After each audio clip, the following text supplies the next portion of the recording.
Hello and welcome to our presentation. Within this presentation we are covering question 1. In what way does your media product use, develop or challenge forms and conventions of real media products? Throughout our PowerPoint we will be focusing purely on our ancillary tasks and analysing the stages before we make the final piece. Firstly, we analysed already established digipacks, taking 4 points into consideration. These were genre, representation, audience and narrative. We felt it was vital to mainly consider these areas as they are crucial within most modern day videos. The first digipack we analysed was Katy Perry's Teenage Dream. The main target audience are young females in between the ages of 10 and 25 because they can relate to the character of Katy Perry being a princess or a queen. One song also unites and enforces the message of girl power, which is California Girls. Throughout the digipack there is a clear theme of candy or sweets, as they are more commonly known as in the UK. This is firstly shown from the front cover of Katy Perry lying naked on cotton candy cloud. This depicts her sweet personality and childish nature, whilst her being naked shows her more promiscuous side. A clear narrative in this digipack is a parallel to the film Alice in Wonderland. This is due to the fact that Katy Perry goes into a different world that is not shown or indicated through her past studio albums. The second digipack we analysed was Beyoncé's Greatest Hits. One element that stands out in terms of representation are the colours used throughout the digipack. Black and gold are the main two colours used regarding all parts of the digipack, which symbolises the importance of Beyoncé's greatest hits. The narrative throughout this digipack is to display the importance of Beyoncé's greatest hits, hence the gold and black colouring as they represent bold importance regarding her music within the industry. Beyoncé has gained herself an honorific nickname in popular music, especially in the USA where she is labelled as the Queen of Pop and the Queen of R&B. Themes of R&B and pop are conveyed in regards to her costume and makeup, since she has been glamorised to fit the image of a typical pop star. As glamorous as Beyoncé looks in the pictures, she also seems to oppose the conventions by having edgy makeup and clothing, which makes her stand out. This represents her R&B side because it depicts her cooler persona, which relates to the recent evolution of R&B music that is blended in with rap, a genre that is stereotypically viewed to be listened to by a younger, in-fashion type of audience. Our third digipack was Rihanna's album Loud. There's a clear narrative within the digipack, as Rihanna is trying to find love.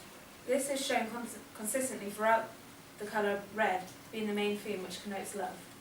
The red hair not only denotes love, but also gives the assumption that she is bold and intense. This is a recurring theme of red, with her lips, hair and roses, which also connote romance and lust.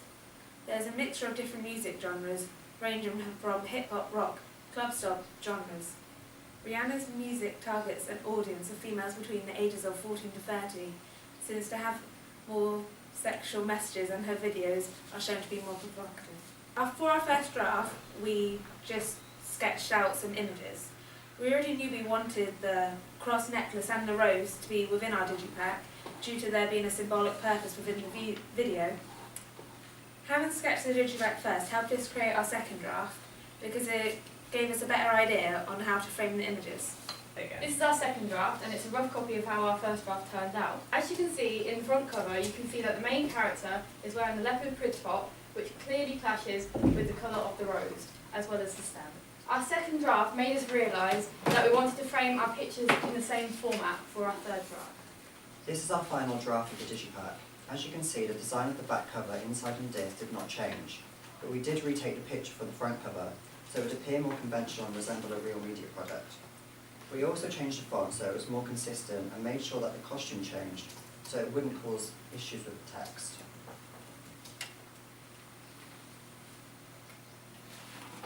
For our first draft on the poster, we struggled to find a format what would look right. Therefore, we decided to just create a first draft for a starting point when creating our actual poster.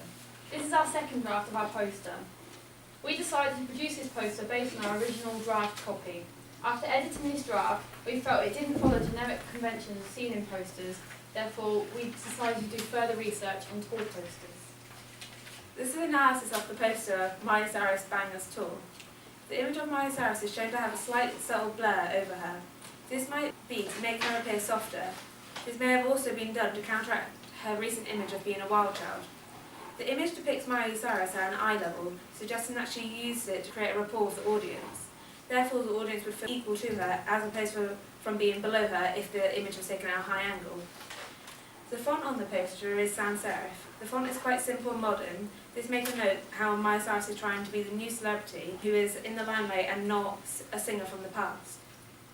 She's holding on to baby pink roses within the poster. This again may give the assumption that she has a soft personality than her sexualised one now. Also shown within the poster is a gradient from purple to pink. These colours may have been used to convey femininity as well as entice a larger audience of women aging between 16 and 30, which is similar to our audience of females ranging between 18 to 25. This is our third draft. As you can see, we have taken into consideration Miley Cyrus's Bangs Tour coaster by using the gradient. The gradient is used by the blue at the top, delving into a red colour at the bottom. We also changed the format of the text, making it have a nice border around it. This was shown through the research from our other posters. We felt that this fit the generic conventions of normal tour posters. The blur of the image is also incorporated into our third draft, as within Miley Cyrus's tour poster, she also uses a blur, and we thought this would be important to show within our draft. However, due to critical feedback on the image, we realised that we'd have to retake it, bring this onto our fourth draft. As you can see in our fourth draft, we retook the image so it had her looking straight on at the audience at eye level. We did this due to most posters having a direct address image. This is our fifth draft and our final draft of our tour poster. As you can see, in our previous draft, our lighting was very limited. Therefore, we decided to modify her face within this image to create a more dynamic image. This would fit conventions as it shows the image as more sharp and defined. We also decided to add the Facebook and the scan logos in, as this would enable us to connect further to our target audience. Thanks for watching.